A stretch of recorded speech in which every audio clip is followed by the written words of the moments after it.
We are live 364 days a year. What are we doing here? If Dom turns at SummerSlam, I'm shaving my moustache off. I've told you, if that happens, it's going. My lip is cold because of a stupid bet that I made with YouTube. Oh, good.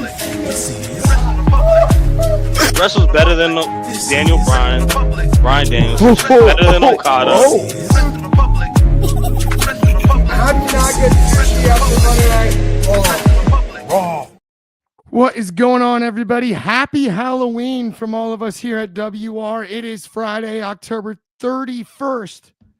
Obviously, I'm an adult now, but talk about a weekend Halloween. I mean, that is the dream as a kid, right? You get to eat all the candy at the end, and then you don't have to go to school tomorrow. So who doesn't like that? Speaking of things that we definitely love here at WR, this is a prediction show. We're going to break down Saturday night's main event tomorrow night. That's Saturday. Today's Friday. I'm excited about it, and I have a sweet crew with me that all dressed up. We're all festive here for Halloween. So first and foremost, let me introduce a good friend of mine, Anthony Ricciardi. I'm going to toss this one to Philadelphia. Who are you dressed up as? Well, you know what? I thought I would kind of have some fun with you're it. kidding me. Stop it. Not that I idolize you or anything, Clark, but I do have the similar hoodie, and I do have the Jayhawks hat. And pretty much all of the other thing that I need to be anti-Cody Rhodes and anybody that went from AEW to WWE. I think that's kind of the go-around that you kind of really need to do for this. So it didn't seem that complicated to get into. So I'm ready to get into some complaining. Come on. I mean, I just had to panic change sweatshirts. That can't happen. Not on this program. Yes. That's unbelievable. You came dressed as me. It's Cody Rhodes' fault. I'm blaming Cody. There's no debate about that. This is always Cody's fault. Everything is Cody's fault. I mean, the comments are loving it already. The Murph is dying. No doubt. Mary Monster shout out. We've got Happy Halloween Wrestling Republic here from Numero One Superfly. Happy Halloween from Fernando Zayas. Happy National Breadsticks Day from DCX Warlord. Who saw that coming? And then happy Halloween from Zach Minger. No doubt that changes the game. Looking great, Clark. I appreciate you. I did have to change. Which one? You wearing the same. Yeah, which one exactly? But let me send this one to the East Coast to Boston, Massachusetts. Who are you dressed as, Dez? Is that CM Punk? Yeah, dressed up as CM Punk today. I just felt like switching it up. It's the last time is now. We know CM Punk is going to retire soon, so I went with CM Punk. But happy Halloween, everybody. Hope you guys are safe. We got a lot of stuff to talk about. Saturday night's main event is tomorrow. Seems like a fun card. I'm excited to chop it down. Absolutely. I could not be more excited myself. Wait a minute. Actually, did Dez do an intro, Ant? Yes. Oh, I couldn't see him. Either way, I heard him. I couldn't see him. I heard Must it. have been the wind. Is your camera off, Dez? I can't see you. I don't know. Oh man, it's killing me. We've got Clark's doppelganger here. Clark Mysterio. I see nothing. I hear Dez. Where is he from Mary? No doubt about it. Yeah, so let's get right into these predictions because this is going to be a fun card. It's the second to last Saturday night's main event of the year. Obviously, the final one, the guy that's allegedly in the bottom corner of the screen is going to be excited about because it's his retirement match. There's no doubt about it. Let's get into our first one, though. Let's talk about a guy that I can't stand to talk about, and that's Cody Rhodes. He's going to be defending the WWE title against Drew McIntyre. This match's build has been interesting. There's a lot of whispers out there about the potential of Cody dropping the belt here. There's a lot of whispers about Homelander. We've been whispering about Homelander for quite some time, though, so I'm not so sure what that even means at this stage. But, Anthony, I'm going to get your thoughts on this first. Who do you think wins? What do you think about the build? But also, where do we go post whoever comes out WWE champion this Saturday? Oh, what do you want to talk about? So this is one of those situations where I really, truly believe Cody needs the heel turn. I just don't know when. I don't know when they will strike the iron with this. I don't necessarily think it's going to be at Saturday night's main event. I do think he's probably the one behind Jacob Fatu. If Jacob Fatu is the guy that they envision to take the belt off of Cody, I think that would be a smart play. I think you keep Jacob off TV, you have him win the Rumble, and you have him go after Cody. I think that's the logical move. So I do think Cody retains on this. The build probably could have been better, but it's kind of one of those weird situations because Cody's filming stuff and not filming stuff, and it's kind of, this is a weird situation. Drew's somebody that you could have him as a world champion, but he doesn't necessarily need the belt. He's that type of talent that could eat a loss and it doesn't mean anything because in the fans' eyes, they already review him as a top guy. So he can eat the loss. I just don't see Cody losing it on Saturday night's main event in November 1st. Like, I feel like that's not where you're going to do it. You do that stuff if you really want to pop a rating or you really want to surprise people. Like, if they did it in December, I'd be like, okay, well, that's a shock value on the biggest stage because people are watching because Cena's retirement and all that. So there's a bigger audience to begin with. And that kind of hypes up, okay, so where does that leave the title come the Rumble? Will Cody be in the Royal Rumble? Will he try to make it, win a third, becoming only the second person ever to win 3 of them? Like, is that the goal there? I personally think it's going to be Homelander at some point, but you need a monster babyface to beat a monster heel. Yeah. So I'm not sure where they're going to go with it other than Jacob, because I don't really think there's anybody else really you can do that with. Sammy, you could, but I think everything kind of got up in the air with Seth going out, because I think if Seth didn't go out, it changes probably would possibly chase Seth, but Cody and Sammy have a lot of history together. So I'd be completely fine if Cody flips the switch, Homelander Cody, and Sammy wins the Rumble in Saudi to go for the title at WrestleMania 42. I would be fine with that as well, especially if we're going Homelander Cody. Here's the other factor at play here. I don't know who in the world Drew McIntyre has a rivalry with if he wins this title. There's been a lot of talk about him potentially winning, but then what is next? A Cody rematch? Yeah, I mean, do you go Cody rematch? Do you go down the Orton well again? Like, you feel like a lot of repeat stuff, but it's like, I don't really know where else you go with this. Yeah. Other than that, given the current rosters. It feels like right this second, almost Cody has to retain because of that. And, early in the week, I was kind of on like, man, it'd be real cool if McIntyre won. Mm-hmm. But that would feel like something that, to me, I'm starting to get to the point where that might become something that we look back upon like, oh, it was a great shock moment, and then nothing happened. Because I don't know where you go with McIntyre carrying the title right this second. You don't have a champion drop a title until you have a direction for the follow-on champion. Right. You don't do it just for shock value. Then you end up in a position where you're like, well, now what? That's what happened with the Hangman's first AEW title reign. They're like, oh, about the chase. He won the title, and then everyone's like, all right, now what? So exactly. It kind of happened with Cody's first title reign. Well, yeah. Arguably.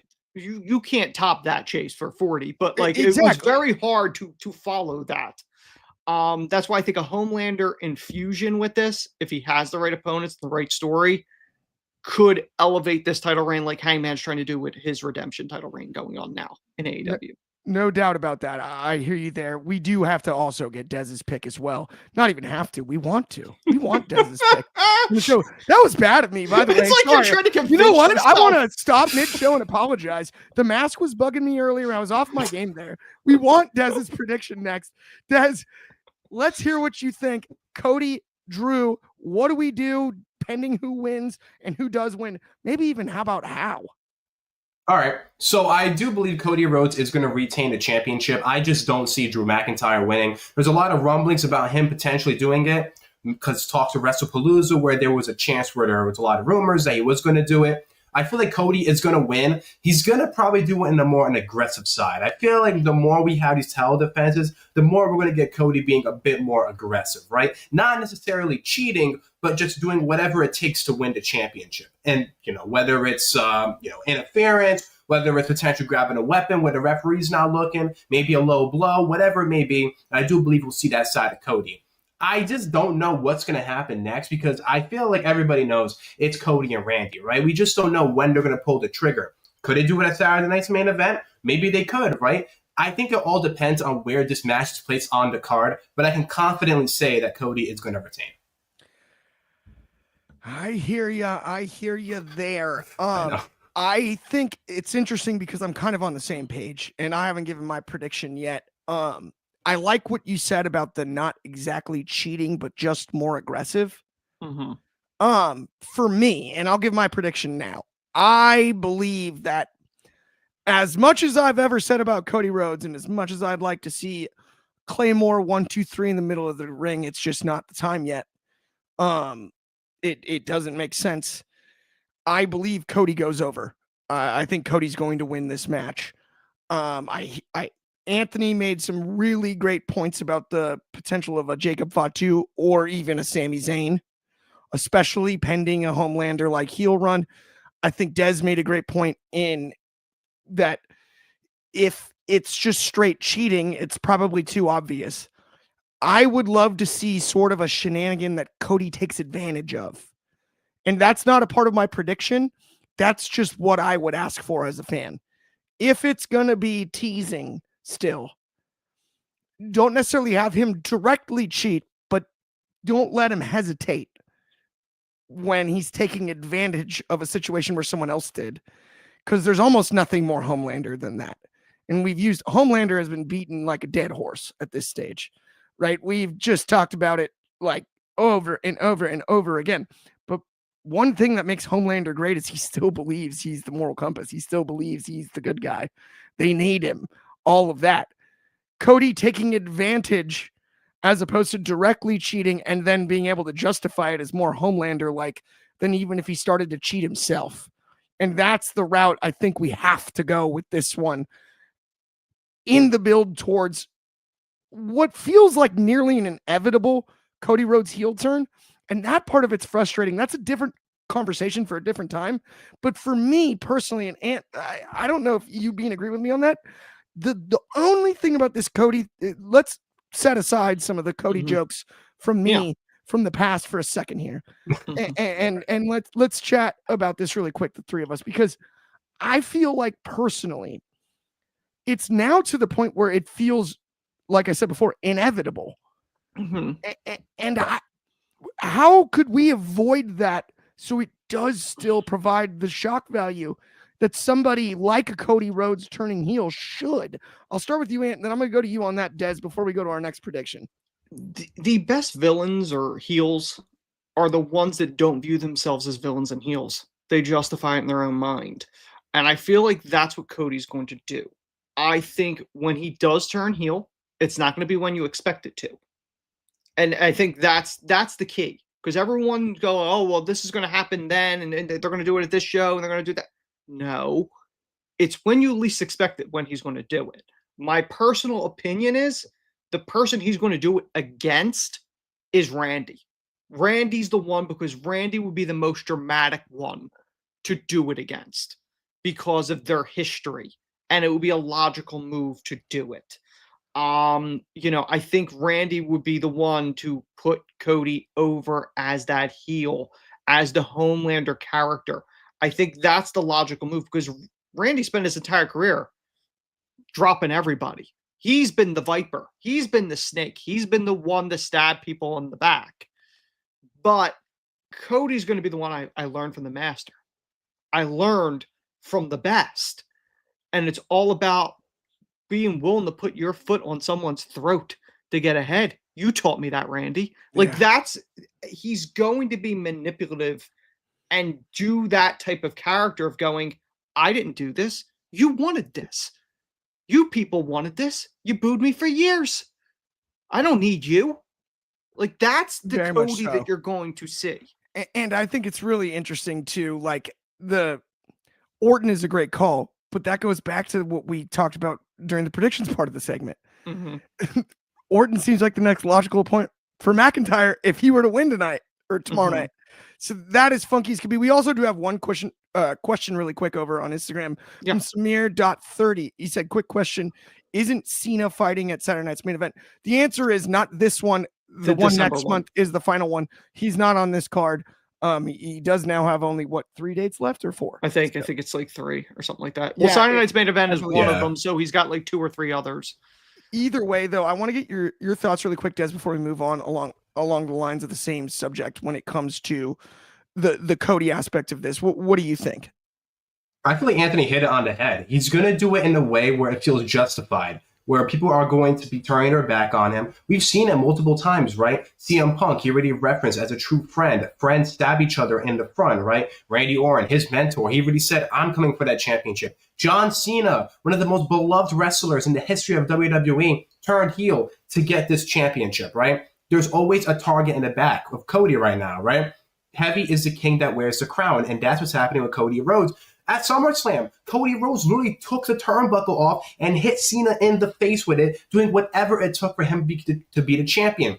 That is the mindset it has to be to become a champion, and it's going to get to a point where I feel like if Cody loses the championship, that's going to be the moment where he just honestly turns, because what else is holding him back, right? All he wants is this championship, right? He's just very obsessed with being the champion. He's always a top guy. He's QB1, right? If he's going to follow this moniker and everything that all these accomplishments that he's had, it revolves around him becoming a champion. So once he loses that championship, possibly he could be getting booed, right? What happened with Cena multiple times? Cena was getting booed around his career. Roman Reigns was getting booed. Now, they didn't really turn per se, but now in WWE, it's a lot different. So if Cody wants to be the man of the people, right, and the people turn on him, then it's probably going to get back to that moment at Elimination Chamber where he sold his soul, although I don't think Rock's going to be involved, but just getting that point where he has that doubt in his mind, and that's what happens. I hear you there. There could be some soul selling. I will say this. I want Cody to mention Clark during his heel turn explanation, LOL. Dude, Really great. have you been sneaking into my dreams? How have you been sneaking into my daydreams? I think about that every hour of the day. Of course, that'd be the greatest moment of my life. I randomly get texts from Clark throughout the day of going, you think Cody's thinking about me Cody today? sees it. Cody sees it. Yeah. He knows. Cody knows. Let's talk about it really quick, though, guys. Here, let's talk about an interesting one. We got Tiffany Stratton defending the title against Jade Cargill. I'm looking at 2 talents that I believe the sky is only the sky is the limit, if that, for both. How we got here, I've been critical of. I believe both of these women are surefire top level heels and have both been presented as baby faces for a long time. We now have one heel in Jade Cargill, and Tiffany Stratton's broken some records with the length of this reign, which is wild. That's pretty unbelievable to me. For me, this is one of the more fascinating matches of the night. And I'm going to go ahead before I toss it. I'm going to go to you first, Daz. I'm going to go to you next, Ant. But before I toss it to you guys, I'm going to go ahead and say, if you can see the graphics on the right side, obviously it says Tiffany Stratton and Jade Cargill twice. Normally, I would take this opportunity to just absolutely make fun of my good friend, Ben Allison. But it has been a long week for him, so we're letting him off the hook. Just know we're not going to predict this match twice.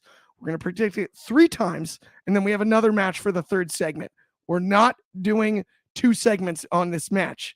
I want to clear that up right away. This was just a simple accident. You are muted there, Ant, but either way. Yeah, that's how important this segment is. It's just a Exactly. simple It accident. has to be double twice. segment. This isn't a Exactly. double segment, I promise. So if you see us go to the next segment, just know it will be a new one. But while we're on this segment, let's go ahead and predict the match. I'm going to go with you first, Daz. Tiffany or Jade? With it being Saturday night's main event, it's really tough to call this because I feel like they could do it at a bigger pay-per-view. But I ultimately just feel like Bianca's return might be sooner than people realize. So I'm going to go with Jade Cargill finally winning here. Plus, with this new character, I think she has to win, right? It makes her look weak if she loses right away. I'm 1,000% with you, man. Yeah. Jade brought back, and I'll do my prediction second, to be honest, this time, because Jade brought back that B word character. Not gonna say that one, not this time. Got in trouble for that before, but she did. That's who Jade is, and yeah, dominant victory, I would assume here. I love this matchup. I'm excited for it again because it finally feels like there's one side and the other, and not sort of muddied waters on who's who and what's what. This is gonna be good, and I really, really, really hope that Jade Cargill delivers here in the sense of a dominant victory with an awesome pose, holding up that title, because she's earned it. She really has. But Anthony, I got to get your thoughts and your pick as well. We've got 2 picks, Jade. Mm-hmm. Will you break the tie? Because we did tie the first segment. So here's the thing with this. Like you said, Clark, both Tiffany and Jade were presented as baby faces. I think the difference between the two, and people may get annoyed with this, I don't think Tiffany really truly has babyface in her. She's a natural heel. Jade could be either one. Jade was over either way. Do I think she's better at one than the other? I think she is a very impressive heel, as we saw in AEW, and now she has the reps behind her. So I am very curious to see what this heel Jade gets us. You know, Tiffany, it was forced. It was a forced face turn. It didn't work. It's not believable. It hasn't been a good reign because of that, because she's not playing to her comforts, to her strengths. Jade, with the heel turn, I 100% want Tiffany to lose this to Jade.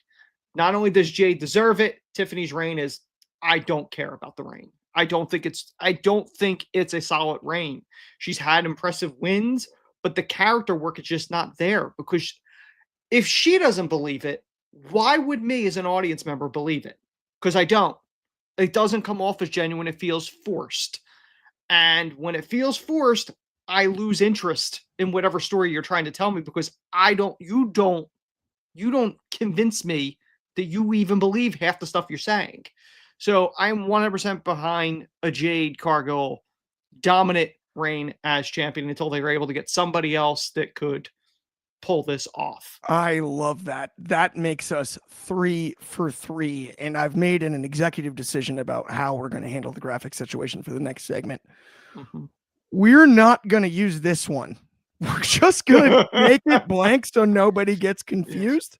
Okay. And remember, the daylight savings in the US is this Saturday night, immediately following the show that we're predicting right now. And that will return the show to its every time, as you can see on the bottom of the screen. And that's live every day at 3 p.m. Eastern time, 12 p.m. Pacific, and 9 a.m. in Hawaii. Starting with Sunday's show. Later, like this week. Starting Sunday, we will be back to the regular time. There's no doubt about it. But we do have a match that we got to predict. So please listen up on this one so that you know what we're talking about this time. We don't have the guide on the side like normal, and I did not rhyme that on purpose. But we're talking about Rusev, Dom Mysterio, and Penta El Cerro Miedo Intercontinental Championship triple threat match. This one is fascinating to me. I cannot wait to see what we have here. And I'm going to start with you. Who do you have of these 3 absolute warriors walking out with the IC title? Well, starting with the graphic, I'm going Jade again. No, I'm sorry. I had to. It was there. No, one of the biggest wrestling stars of the year is Dom. And it is so wild to me, because I remember when Dom came in, and I had a conversation with Clark privately. Not with myself, with Clark. And I said to him, I was like, I think he could do well as a heel run, because I had written an article for the sites, and he should embrace his inner Guerrero and should be like Eddie. And Clark didn't believe me when I said that. And now seeing this, it's working. I would keep the belt on Dom. I want to see Penta eventually take it off of him, but I have a feeling with Survivor Series coming up, I wouldn't be surprised if Cena tries to complete his Grand Slam. That would not shock me. That's the only reason why I don't think you'd put it on Penta. It's not going to Rusev. Sorry. It's not Rusev Day. It's not happening. I think Dom's gonna win, and it helps with a triple threat because Dom can lie, cheat, and steal to win to retain. I love that, no doubt. So we have one pick. Dom retains. Des, to you, who do you have walking out IC champion? Is it Dom Mysterio retaining, or is it Penta, or is it, as Anthony said, it's not Rusev Day? Rusev Day. Man, I haven't heard that in forever. But I'm going to go with Dirty Dom. Dirty Dominic Mysterio. I'm going to go with Dominic Mysterio retain his championship. Anthony makes a great point. He could lie, cheat, and steal his way towards the Intercontinental Championship. Look, Penta is great, but I feel like they're buying time until the inevitable Lucha Brothers reunion happens, and I don't think they're going to put him as a champion just yet, unless that involves the tag team championships. Rusev, I also agree with. I don't think he's going to win a championship anytime soon. He's honestly been pretty entertaining for the most part. When I first saw he came in, I was just kind of like, oh, all right, we'll see how this goes. But he had a fun feud with Sheamus. But yeah, I'm going to go Dominic here. I do believe the end goal for Dominic is going to be this guy right here, potentially calling him out in Boston on Monday Night Raw in a few weeks. Or at least I hope that happens. But for now, I'm going to go with the GOAT, the greatest Mysterio of all time, Dirty Dom. Wow, we have two picks, Dom. That's fascinating. I think my pick might fascinate you guys because I'm going to go ahead and break this tie. This one's interesting. I'm wearing a purple mask right now, speaking of Mysterios, and the Judgment Day has always been purple. That's the thing, right? The Judgment Day has changed leadership 9 million times. It's a group, it's a faction that has had more turnover than I've ever seen. Nobody fits Judgment Day, the words themselves, better than Rusev. And this is the time where Finn Balor will mess Dom around. And he loses to Rusev because of it, whether it's getting hit in the head with the title or something like that. And the Redeemer, the Rusev Miro hybrid, will be the new leader of Judgment Day. And here's my reasoning, because I really want you to know why I believe this. If you think Liv Morgan and Dominic Mysterio aren't babyfaces by now, you haven't been watching. It's been so good, everybody loves them. Strike while the iron's hot. Let's solve a problem we didn't solve with Cody Homelander. That's telegraphed. People want to root for Dom Mysterio and Liv Morgan. Have Finn run him out of the Judgment Day and take his title away and add Miro, Rusev, to the Judgment Day. And we are so good to go. I think it changes everything about this whole situation. And it gives us an opportunity to allow Dom to go even further into this sort of anti-hero babyface type thing where we just think he's funny. He's our airheaded comic relief that can also wrestle really well. And there's a little bit of Latino heat there, as Anthony said.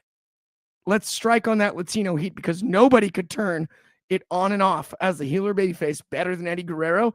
And I'd love to see if Dom can turn back on the babyface version using the best of what he's done on this heel run. That is something I'm super curious about. What do you guys think? Well, I'm stunned that you're Rusev to Judgment Day. I don't think that's happening. And he was the Redeemer. That's Judgment Day. Yeah, okay. Yeah, but I don't know. I don't see it, man. That's more Judgment Day than anything that Dom's done. True. Listen, I think it's more likely Dom gets a Mamacita and Lana than Rusev joins Judgment Day. I don't know, man. Greater chance of Dom hooking up with Lana these days. Redeemer Rusev makes a lot of sense to me. I think it works.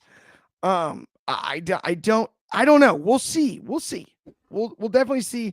But I also do think some things need to be shaken up in general in regards to this. And I have a weird feeling, given the predictions we've had, that there won't be many titles changing hands, or there's too many titles changing hands. There won't be enough titles changing hands. Woof. I think because you already have the world title match, then You got Cargill, I think, winning. That's the only one. You strike a nice balance if Dom loses too. I don't know. We'll see. I just don't want this to feel like WrestlePalooza 2.0, which I'm afraid it might. Well, the Saturday night's main events have not exactly been lighting the world on fire, right? Which is a shame because the concept should work, but it's just people don't have the interest of, let's say, a Survivor Series with the War Games matchups and stuff like that, all within the same month, a few weeks apart. But honestly, the rosters need a shakeup. Like you need to switch people around. I think there's some people that honestly, they're going to have to start letting some people go because certain people are just like, they're not using them. If you're not going to use them, why are they there when you have young talent that needs to be moved up? So. No doubt. Okay. Let's move on to our main event of the afternoon here. Evening, morning. Depends on where you are. Whatever day it is. Yeah. Whatever time of day it is for you. Let's move on to the main event. We have CM Punk versus Jey Uso. This is one of the most fascinating main event matches I think we could possibly see. Mm-hmm. I don't know. I was at Monday Night Raw. That promo was interesting. But one thing I found, no matter what people say about Jey Uso on the internet, this guy is still over. In the building, I saw the most heat shirts of anything. With kids, Jey Uso is the most over. He is. It's over Punk. He was getting bigger chairs than Punk. I know, I was there. It was crazy. I am not entirely sure on what's going to happen here. Des, I'm going to start with you, then I'm going to go to you, Ant, and then I'll close us out here on this prediction show. But what do you think, Des? All right, I'm going to give a small prediction. I feel like if Seth didn't get hurt, it was going to be Seth versus Jey Uso tomorrow night. But since Seth is injured right now and we don't know when he's coming back, well, he did say 6 months, I do believe they're going to fast forward this similar to how they fast forward division turning on Seth and making Punk the champion. It's either going to be maybe, I don't know, right? You had the vision. They debuted somebody in Saturday night's main event. Last time was Bronson Reed, right? There's been talks about Austin Theory. Maybe he shows up. One of my friends thought it'd be a no contest. I'm going to play it safe here, and I'm going to go CM Punk. And I feel like maybe there'll be some miscommunication with Jimmy and Jay. Not Jimmy costing Jay. Well, actually, yeah, Jimmy costing Jay, but not intentionally. And I feel like that's going to be pushing towards Jay turning on Jimmy. Shenanigans predicted. I like it. Jimmy Uso costing Jay and CM Punk new world champion. It's pretty fascinating. And though I got to get your pick first, and then I'm going to dive deep into this one. I know you are. The Jey Uso thing is fascinating. Like you said, Clark, you were at Raw. And as much as there's dislikes online on YouTube videos of Jey Uso, in the arena, he's over. The crowd wants Jey Uso. The merch is being moved by Jey Uso. I told you, Clark, I texted you when I was at the Raw After Mania at WrestleMania 40. And I texted you, I went, he will be a world champion within the next year because I saw how the crowd was reacting. Sure enough, he did. But, that's kind of what happens where there's sometimes a disconnect with the audiences. At the end of the day, WWE is looking at money. They're looking at who's moving the merch. What's the reaction they're getting in the arena? I do think the Seth getting injured thing has sped things up because I do think it was going to be Punk and Seth at Mania, which was supposed to be at 40, and then they did a triple threat last year or this year at 41. I think it's probably going to, if Seth's able to get back, he's probably going to be challenging Punk. So my money would be Punk. Punk's the logical choice. He's an established name. He deserves it. I'm not saying Jay doesn't, but I think Jay has side business with Jimmy that's more pressing, and I just don't see Jimmy and Jay battling for the world title, at least at this point in juncture. I think Punk is a reliable champion that you can kind of run with because they're in this weird situation creatively where WWE is a little stagnant. They're a little struggling. And I think wrestling as a whole in 2025 is struggling compared to last year. In all honesty, I know that's a much bigger topic for a much larger platform of conversation, but this year in wrestling, I don't feel the same way as I felt in 24 across the board. That's fair. That's fair. So we've got 2 picks CM Punk, correct? Mm-hmm. Yes, sir.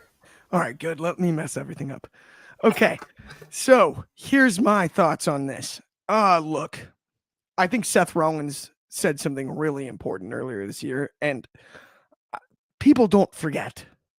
Seth Rollins said, as long as I'm breathing, you will not be world champion. You won't be WWE world champion. As long as I'm breathing. Well, guess what? Seth's hurt, but he's still breathing. And we know Punk is tied to Paul Heyman. He always has been. He's always been a Heyman guy. Even with the turn at Mania. Those two, you never know. Here's my thought. The vision is no longer behind Seth Rollins. I don't think he's even at a point in rehabbing his injury where he's possibly available to do anything. But you know who is? You know who is? It's his wonderful wife, the man Becky Lynch. And I think Becky Lynch costs CM Punk this world title so that Seth Rollins can keep his word. That's my prediction. I think that that is the most logical way to go. And on top of that, I loved what Anthony said because I actually agree. Jimmy J isn't necessarily great. But if Jay does have to have a rival, and it is Jimmy, and we have Jay retain and be more heelish against Jimmy, you can tell that story separate and keep CM Punk away from that because I don't think Punk needs the title. Punk winning the world title has to go directly through Seth Rollins. And he's unfortunately hurt. And that's why, in my eyes, the only logical way to go here is that Jey Uso wins the match, but Becky Lynch costs CM Punk. What do you guys think about that? No, because I think Becky's more mad at the Vision people than she is with Punk at this point. Also, I would not be entirely shocked that Punk doesn't have a little backup in AJ Lee floating in because she's supposedly due for a Raw coming up. Be interesting.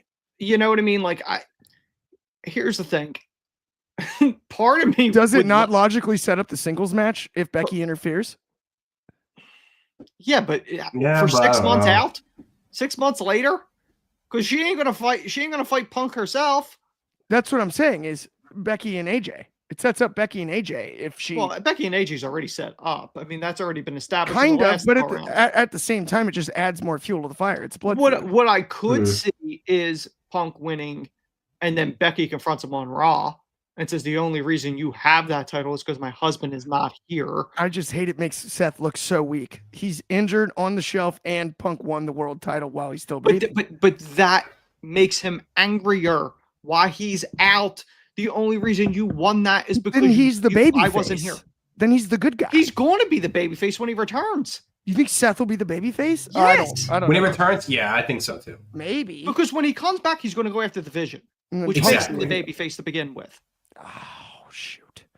I don't know. This one's dicey. This one's interesting. Because you're not going to have him come back and going, I'm not worried about the Vision. I'm after my belt. Like, I get it under normal circumstances, but he was clearly taken out by Bronson. But if you put Breaker. If you put the belt on Punk and he still has it by the time, that doesn't mean Punk's going to have it come into Mania. Like that's 6 months out. There's no guarantee he's going to have it. That's one thing too. But the idea that it just takes that layer away, I think, is so difficult. That's what I have a hard time wrapping my head around, and that's where I'd almost rather it be Jay. I actually would.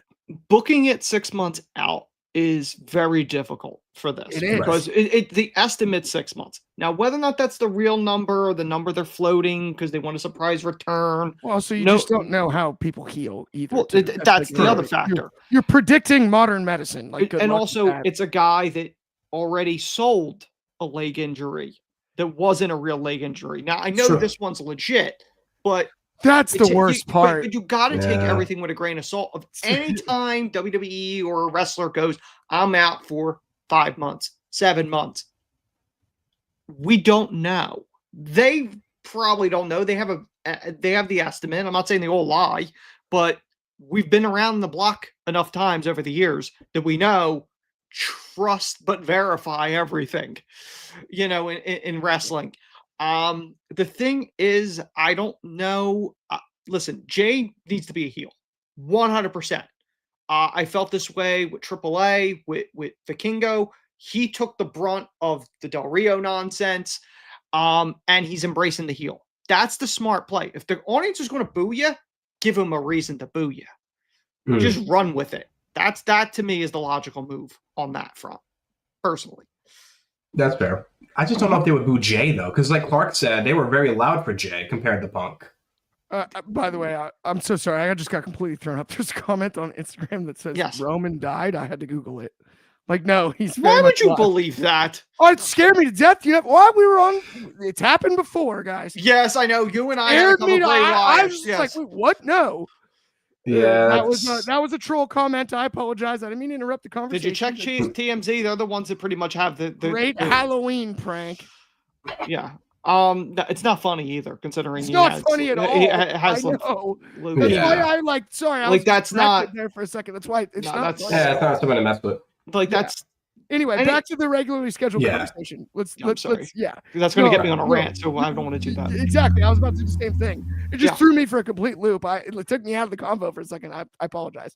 But Punk, Uso, when it comes to this, I hear, this one's going to be one of those where I hope they really, we watched WWE Unreal this year and what goes down in the creative room. I hope they really get creative here. Me too. I think all three of us can agree on that. I think if they do Jimmy and Jay again, it's about redemption because the WrestleMania 40 match was not good. Right. And I think that's the thing. And I do think it's going to be roles reversed. I think Jay's going to be the heel. I think because he's showing that side. So I can't, and that is the way to get Jimmy over. And I said this on a previous show that Clark and I were on, and Clark asked, why is Jay considered the superior Uso? And the answer I gave then, and I hold this, was the Roman feud, because that was something that opened a lot of fans' eyes. No one expected anything of this. They were like, all right, well, this is a speed bump. Roman's got to go through. Roman's going to go through Jay. It's no big deal. And then Jay put up a fight. And what does an audience love more than anything? They love an underdog. It's a reason why Rocky is still a beloved movie. Almost 50 years later, everyone refers to Rocky and underdog stories. Rudy, all any underdog story gets the crowd. So I think that's how you're going to get Jimmy over. A really good feud with Jay, if it's done right, then you have two guys that can have successful singles careers that will eventually reteam because, again, they're brothers. The Usos are going to get another tag title reign before they hang up their boots or sneakers. Right. It could absolutely work. I agree. And honestly, though, the only other thing is I would love to see Jimmy tie Jay on all-time reigns and win it with someone else. You were so adamant with that. I'll never get over that. It bugs me to death. Resume for resume, you have identical twins. He's got the one extra reign. Yeah, I know. With Cody of all people. Well, doesn't Booker T has more reigns than Stevie, right? Stevie Ray retired though by the time Booker T tagged with everyone else. Well, the Hardys, doesn't one of them one of them has more reigns than the other, doesn't he? The one that would be interesting to look at would be the Dudleys.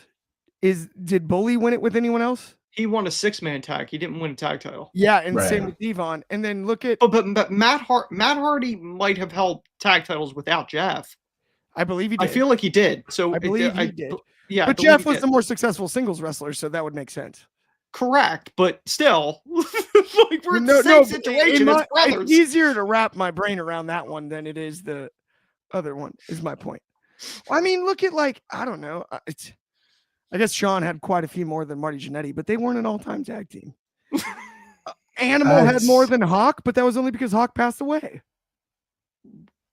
Yeah, he won one. Yeah, he did. Yeah, he did. He won. Yeah, that was a hell of a career. By the way, that's going to bring us to the end of the show. We already went too long. Everybody, thank you so much for tuning in. It's Halloween.